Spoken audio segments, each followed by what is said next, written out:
बोली परम पूज्य गुरुदेव की जय। बोली गायत्री माता की जय। बोलिए वंदनिया माता जी की जय। बोली यज्ञ भगवान की जय। आज के आनंद की जय। धर्म की जय। अधर्म का प्राणियों में विश्व का कल्याण हो। सत्य सनातन धर्म की जय हो। नमः पार्वती पतये हर हर महादेव।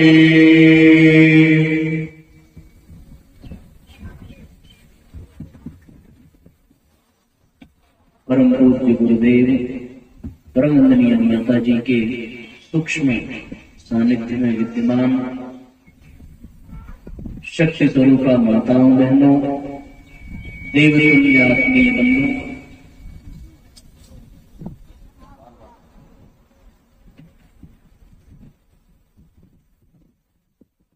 गायत्री परिवार के सभी वरिष्ठ परिजनों, पंचदिवसीय श्रीमद् पावन प्रज्ञा पुराण कथा के द्वितीय सत्र में हम सभी प्रवेश करने जा रहे हैं।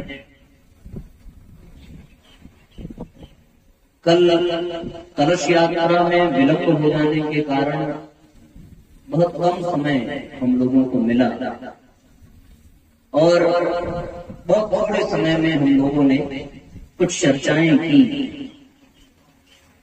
कि श्रीमद् भागवत, श्रीमद् प्रज्ञा पुराण कथा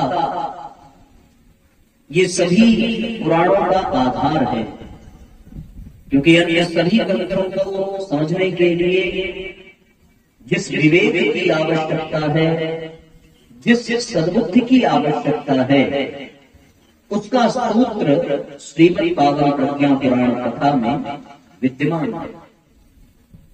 जिस प्रकार से भोजन कितना भी बढ़िया बना हो, लेकिन उसमें यदि नमक न हो तो फिर वो भोजन स्वादिष्ट नहीं लगता।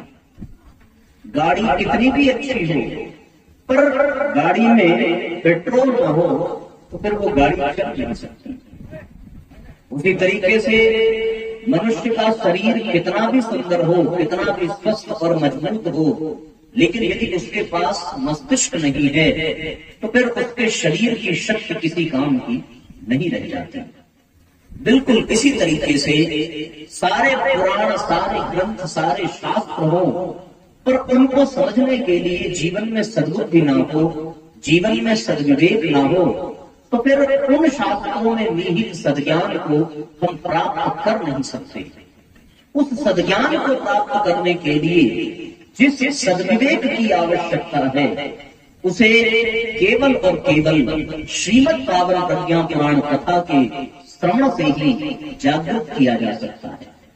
सुन लेने भर से विवेक जाग जाए, सुन लेने भर से प्रज्ञा जागृत हो जाए, ऐसी बात नहीं कहता। लेकिन विवेक को जागृत करने के लिए, सद्विवेक को जगाने के लिए, भीतर अपने प्रज्ञा को जागृत करने के लिए जिस सूत्र की आवश्यकता है, जिस विधि की आवश्यकता है, वो सब कुछ श्रीमद् पावन प्रज्ञा पुराण कथा में परम पूज्य गुरुदेव ने पिरो करके रख दिया है।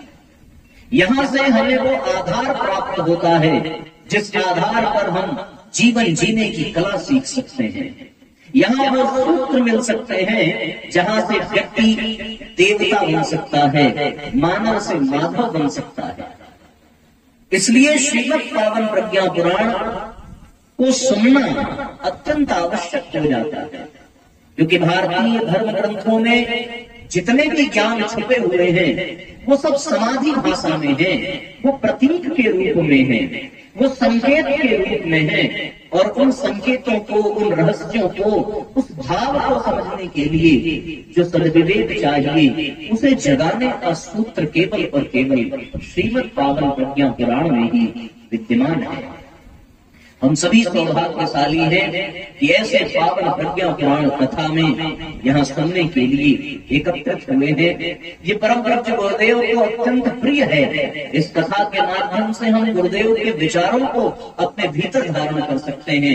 वो विचार जो मनुष्य में देवत्व जगा सकते हैं, वो विचार जो धरती पर स्वर्गीय वातावरण बना सकते हैं। ऐसे दिव्य विचारों को आइए इस कथा में हम भावपूर्वक सुने, जो परम पूज्य गुरुदेव को बहुत प्यारा है, बहुत प्रिय है, और जहाँ से हम सभी अपने भीतर के देवत्व को जगा सकते हैं, अपने भीतर के विवेक को जागृत कर सकते हैं, अपनी सोई हुई कुंठित हुई प्रज्ञा को जगा सकते हैं। ऐसा दिव्य भाव हमें यहाँ से प्राप्त होगा। भाव भरी तालियां बजाते हुए एक साथ एक स्वर में गुनगुनाते चलेंगे। दोनों हाथ ऊपर उठावे, एक साथ जयघोष करेंगे। बोलिए श्रीमद् पावन प्रज्ञा पुराण की यह प्रज्ञा पुराण पूज्य गुरु जी को प्यारा है। यह प्रज्ञा पुराण पूज्य गुरु जी को प्यारा है।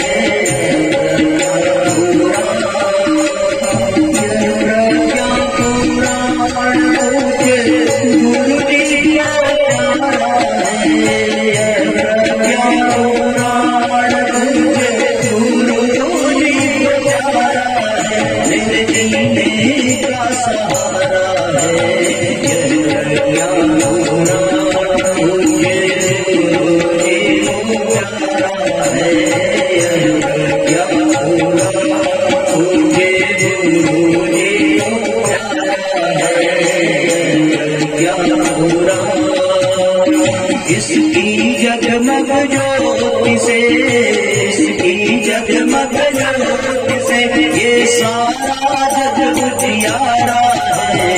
यह प्रज्ञा पुराण मुझे गुरु जी को प्यारा है। यह प्रज्ञा पुराण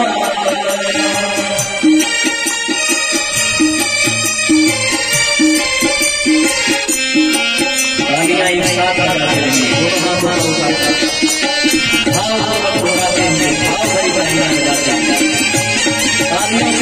की सेवा करेंगे। हमारे पीछे भी जो भाई को बैठे हैं एक साथ तालियां बजाते हुए गीत को दोहराते चलेंगे।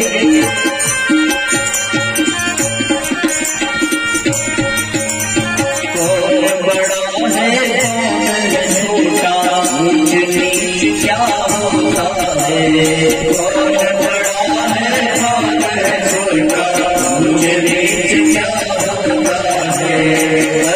भूमि में वैसा जो कोई जैसा होता है।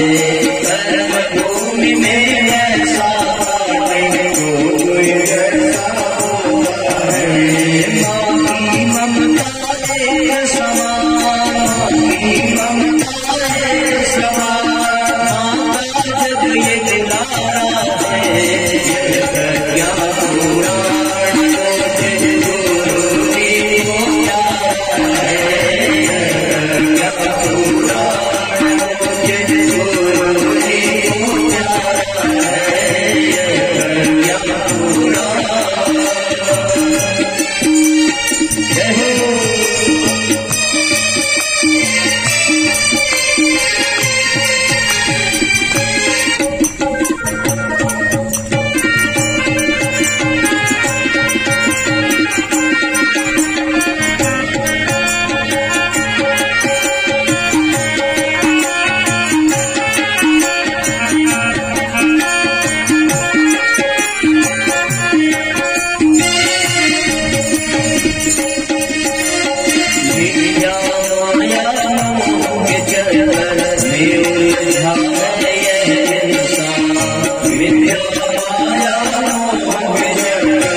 सबको ला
नहलावे प्रज्ञा पुराण, प्यार करना भक्ति के संगम, ये नहलावे प्रज्ञा पुराण। इसके श्रवण से जन जीवन की, इसके श्रवण से जन जीवन की बदली विचारधारा है। ये प्रज्ञा पुराण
इसे नहीं माना जाए। पता है ना कैसे लगाया जाता है? भूल गए क्या? शाम को भी लगवाया था, सवेरे भी लगवाया था, फिर से लगवाएंगे। भाई जब तक संतुष्टि न मिले हम क्या कर सकते हैं? तो फिर से दोनों हाथों पर उठाओ। अभी झगड़ा करना हो तो हम लोग खूब चिल्ला लेते हैं, बिना माइक के चिल्ला लेते हैं, जयघोष करने में नहीं चिल्लाते। बाकी लोगों को भी पता चले कि भाई समय हो गया है, चलो ये स्थान सब खाली है, ये भरना चाहिए ना। तो ये कैसे भरेगा जब उन तक आवाज जाएगी? लगाओ लगाओ से जाता है। अभी ये यहाँ से कोई नहीं बोलेगा, केवल हम बोलेंगे, आप बोलेंगे। अब केवल रिश्ता हमारा और आपका है, बाकी आप सबको भूल जाओ। आप अपने घर परिवार को भूल जाओ, हम इन लोगों को भूल जाते हैं। अब काम केवल हमारा और आपका है बस। शुरुआत इन लोगों ने करा दी, बहुत बहुत धन्यवाद। अब गाड़ी केवल हमारे और आपके पटरी पर चलेगी, ठीक? जिनको संगीत सुनना हो वो चले जाएं, क्योंकि हम कथा सुनाने आए हैं। संगीत का तो यहाँ पर एक आधार है कि बीच बीच में श्रोताओं को नींद न आने लगे, इसलिए संगीत सुनाया जाता है। तो नींद तब आती है जब कथा समझ में ना आए, लेकिन समझ में तो आ रही है ना। कुछ लोगों ने कहा कि भैया हम लोगों को बिल्कुल बोरिंग नहीं लगा। किसी एक बहन ने कहा था, तो फिर बोरिंग नहीं लगा तो इसका मतलब नींद नहीं आएगी, तो फिर संगीत की क्या जरूरत? तो फिर जरूरत जिसकी है, जिसके लिए बैठे हैं वो करें। ये तो मनोरंजन के लिए बीच बीच में कुछ गुनगुना दिया। तो अब दोनों हाथों पर उठाइए और भूल जाइए कि यहाँ कोई और है आपके सिवा। सारी जिम्मेदारी आपकी, केवल आपको ही जोर से आवाज लगानी है। श्वास को अपने फेफड़े में भर लीजिए और पूरी ताकत के साथ जयघोष करेंगे। बोलिए पूज्य गुरुदेव की, बोलिए गायत्री माता की, आज के आनंद की। आपने हमें खुश कर दिया, हम आपको खुश कर देंगे। पक्की बात? चलो अब ये रिश्ता खूब निभेगा। आपने अपना वादा पूरा किया, अब बारी हमारी है।